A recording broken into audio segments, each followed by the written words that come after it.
Complete open ಆಗಿದೆ sir. ಬಾಯಿ complete open ಆಗಿ ಇಲ್ಲಿ ತನಕ ಬಂದು ನಮ್ಗೆ ತೋರ್ಸೋಕ್ಕಾಗ್ತಾ ಇಲ್ಲ ಸರ್. ಆಮೇಲೆ ನರಪೇತಲ್ ಒಂಥರ ಇದ್ದಾನೆ ಸರ್. 16 ಜನ ಸೇರಿ ಹೊಡೆದಿದೆ ನೋಡಿ. ಈ ಮೂಗಿದೆಯಲ್ಲ ಕಂಪ್ಲೀಟ್ ಓಪನ್ ಆಗಿದೆ, ಕಂಪ್ಲೀಟ್ ಓಪನ್. ಬಾಯಿ ಮತ್ತು ದವಡೆ ಓಪನ್ ಆಗಿ ಫುಲ್ ಕಾಣ್ತಾ ಇದೆ. ರೇಣುಕಾ ಸ್ವಾಮಿಗೆ ಭೂಲೋಕದಲ್ಲೇ ನರಕ ದರ್ಶನ. ಈ ರೇಣುಕಾ ಸ್ವಾಮಿ ಅಂದರೆ ಒಂದು ಹೇಳ್ತೀನಿ, ನಮ್ಮಲ್ಲಿ ಹಿಂದೂಗಳಲ್ಲಿ ಒಂದು ಮಾತಿದೆ, ಬ್ರಹ್ಮಹತ್ಯೆ ದೋಷ. ಬ್ರಾಹ್ಮಣರನ್ನು ಹತ್ಯೆ ಮಾಡಬಾರ್ದೇಳಿ ಒಂದು ಹೇಳ್ತಾರಲ್ವ, ಬ್ರಾಹ್ಮಣ ಹತ್ಯೆ ದೋಷ ಇದೆ ಅಂತೇಳಿ. ಈ ಮನುಷ್ಯ ಲಿಂಗಾಯತ, ಜೊತೆಗೆ ಅಯ್ಯನವರು ಅಂತೀವಲ್ಲ, ಅಯ್ಯನವರು. ಈ ಲಿಂಗಾಯತರಲ್ಲಿ ಭಾಳ ಇದೆ. ಇಂಥವ್ರಿಗೆ ಹಿಂಗೆ ಏನಾದರೂ ಈ ಕಾಲೇನಾದರೂ ತಾಗಿಬಿಟ್ರೆ ಲಿಂಗಾಯತರು ಹಂಗೆ ಅಡ್ಡ ಬಿದ್ದುಬಿಡ್ತಾರೆ ಅಯ್ಯನವರು ಅಂತ. ಅಂದರೆ ಎಲ್ಲ ಒಂದು ರೀತಿಯಲ್ಲಿ ಲಿಂಗಾಯತರಲ್ಲಿ ಬ್ರಾಹ್ಮಣರಿದ್ದಾಗೆ ಇವರು. ಪ್ರತಿಯೊಬ್ಬರು ಕೂಡ ಇವರು ಕಾಲಿಗೆ ಬೀಳ್ತಾರೆ. ಅಂದರೆ ತಮ್ಮ ಕಷ್ಟ ಸುಖಗಳನ್ನು ಹೇಳ್ಕೊಂಡು ಅವರ ಕಾಲಿಗೆ ಬಿದ್ದರೆ ಅವರು ನೆಕ್ಸ್ಟ್ ಲಿಂಗ ಪೂಜೆ ಮಾಡುವಾಗ ಆ ಕಷ್ಟಗಳೆಲ್ಲ ಪರಿಹಾರ ಆಗತ್ತೆ ಅನ್ನುವಂಥ ಒಂದು ನಂಬಿಕೆ. ಹಾಗಾಗಿ ಇವರನ್ನು ಯಾರು ಕಾಲಿಗೆ ಬೀಳಿಸ್ಕೊಳ್ಳೋದಿಲ್ಲ. ರೈಟ್, ಅಯ್ಯನವರು ಅಂತಾರೆ ಇವರು. ಓಕೆ, ರೇಣುಕಾ ಸ್ವಾಮಿಗೆ ಭೂಲೋಕದಲ್ಲೇ ನರಕ ದರ್ಶನ. ಪಾಪ ಇವನು ದರ್ಶನ್ ಅವರ ದೊಡ್ಡ ಅಭಿಮಾನಿ ರೀ, ಭಾಳ ದೊಡ್ಡ ಅಭಿಮಾನಿ. ದರ್ಶನ್ ಮತ್ತು ವಿಜಯಲಕ್ಷ್ಮಿ ಅವರ ಜೊತೆಗೆ ಈ ಪವಿತ್ರ ಗೌಡ ತೊಂದರೆ ಕೊಡ್ತಾ ಇದ್ದಾರೆ ಅಂತ ಅಂದ್ಬಿಟ್ಟು ಪವಿತ್ರ ಗೌಡ ದೂರ ಹೋಗಿ ಅಂತ ಹೇಳ್ತಿರೋದು.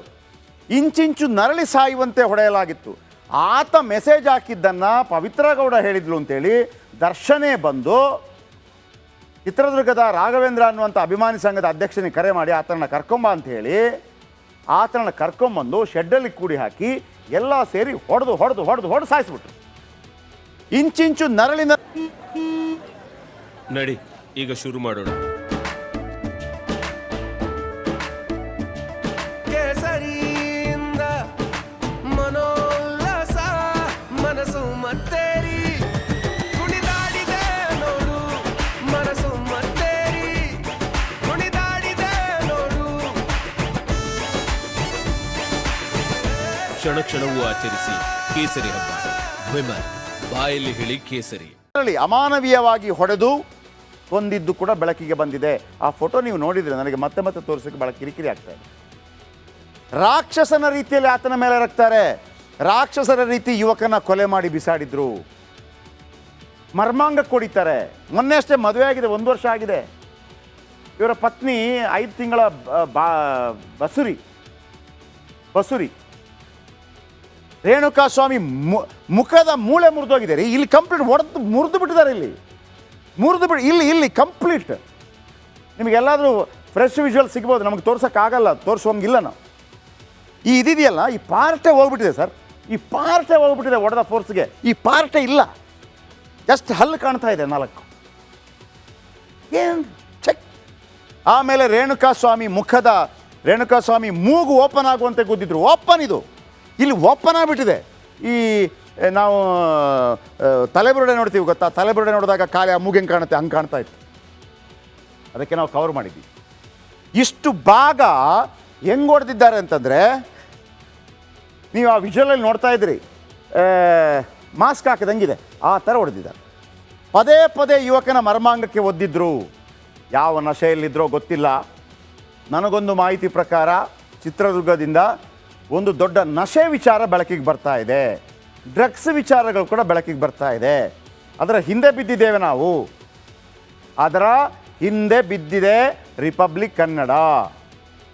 ಯಾಕೆಂತಂದರೆ ನೀವು ಎಷ್ಟೇ ಒಬ್ಬನಿಗೆ ಪಾಪದವನಿಗೆ ಎಷ್ಟು ಹೊಡಿಬೋದು ರೀ? ಎಷ್ಟು ಹೊಡಿಬೋದು? ಒಂದು 4 ಹೊಡೆದ ನಂತರ ನಮಗೇನಾಗುತ್ತೆ? ಹಾಳಾಗೋಗಿ ಅಲ್ವಾ? ನೀವು ಮತ್ತೆ ಪದೇ ಸಾಯುವವರೆಗೆ ಹೊಡಿಬೇಕು ಅಂತಂದರೆ ಅದು ಒಬ್ಬ ಮನುಷ್ಯ ಸ್ಥಿಮಿತದಲ್ಲಿದ್ದು ಹೊಡಿಯೋಕ್ಕೆ ಸಾಧ್ಯ ಇಲ್ಲ ಅಲ್ವಾ? ಅಲ್ಲೇನೋ ಬೇರೆ ಕೆಲಸ ಮಾಡಿದೆ. ಎಡಭಾಗದ ಪಕ್ಕೆಲುಬು ಮುರಿದು ಹೋಗುವಂತೆ ಹಲ್ಲೆ. ಈ ಭಾಗದ ಪಕ್ಕೆಲುಬು ಇದೆಯಲ್ಲ, ಈ ಪಕ್ಕೆಲುಬು ಇರುತ್ತಲ್ಲ, ಅಲ್ಲಿ ಹೆಂಗೆ ಹೊಡೆದಿದ್ದಾರೆ ಅಂತಂದರೆ ಮುರಿದೋಗ್ಬಿಟ್ಟಿದೆ ರೀ ಪಕ್ಕೆಲುಬು ಮುರಿದೋಗ್ಬಿಟ್ಟು. ಪಕ್ಕೆಲುಬು ಇರೋದೇ ಕೇಳಿ ಅತೀ ಸೇಫ್ಟಿ ಶ್ವಾಸಕೋಶಕ್ಕೆ, ಅದನ್ನೇ ಹೊಡೆದಾಕ್ಬಿಟ್ಟಿದ್ದಾರೆ. ರೇಣುಕಾ ಸ್ವಾಮಿಗೆ ಕಾಲು ಕೈಗೆ ಬ್ಯಾಟ್ ದೊಣ್ಣೆಯಿಂದ ಹಲ್ಲೆ. ಕಾಲ್ಗೆ ಹೊಡೆದಿದ್ದಾರೆ, ಕೈಗೆ ಹೊಡೆದಿದ್ದಾರೆ, ಬ್ಯಾಟ್ನಿಂದ ದೊಣ್ಣೆಯಿಂದ ತಿವಿದಿದ್ದಾರೆ. ಒಬ್ಬ ಸಾಮಾನ್ಯ ಮನುಷ್ಯ ಸ್ಥಿಮಿತದಲ್ಲಿರೋ ಮನುಷ್ಯ ಇದನ್ನು ಮಾಡೋಕ್ಕೆ ಸಾಧ್ಯ ಇಲ್ಲ. ಆಮೇಲೆ ಒಂದು ಭಾಗನೂ ಬಿಟ್ಟಿಲ್ಲ. ಸೈನ್ಸಲ್ಲಿ ಯಾವುದೆಲ್ಲ ಭಾಗಗಳು ನಮ್ಗೆ ಹೇಳ್ತಾರೆ, ಕಿವಿ, ತಲೆ, ಕಾಲು, ಕೈ. ನೋಡಿ, ರೇಣುಕಾಸ್ವಾಮಿ ಕಿವಿಗೆ ಹಾಗೂ ತಲೆಗೆ ಗಂಭೀರ ಗಾಯ ಆಗಿದೆ. ಹೆಂಗೆ ಹೊಡೆದಿರ್ಬೋದು ಸರ್? ಮೆಸೇಜ್ ಮಾಡಿದ್ದಕ್ಕೆ ಅಣ್ಣನ ಫ್ಯಾಮಿಲಿಯಿಂದ ದೂರ ಇರು ಅಷ್ಟೇ. ಹಲ್ಲೆಯಿಂದ ನರಳಿ ನರಳಿ ಪ್ರಾಣ ಬಿಟ್ಟ ರೇಣುಕಾಸ್ವಾಮಿ.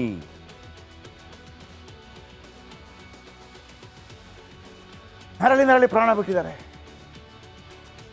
ನಾನು ನನ್ನ ಕೆಲವು ಲಿಂಗಾಯತ್ ಫ್ರೆಂಡ್ಸ್ಗಳ ಹತ್ರ ಮಾತಾಡ್ತಾ ಇದ್ದೆ. ಅಂದರೆ ಬೇರೆ ರೀತಿಯಲ್ಲಿ ಮಾತಾಡ್ತಾ ಇದ್ದದ್ದು.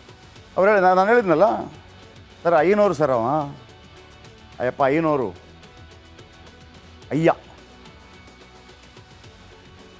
ಬಹಳ ಅದ್ಭುತವಾದಂಥ ರೆಸ್ಪೆಕ್ಟ್ ಇವರಿಗೆ. ಎಷ್ಟೇ ಹಿರಿಯರಾದರೂ ಕೂಡ ಇವರ ಕಾಲಿಗೆ ಬೀಳೋದು, ಇವರನ್ನ ಕಾಲಿಗೆ ಬೀಳಿಸ್ಕೊಳ್ಳೋದಿಲ್ಲ, ಗೊತ್ತಾಯ್ತಲ್ಲ ಆ ಥರ.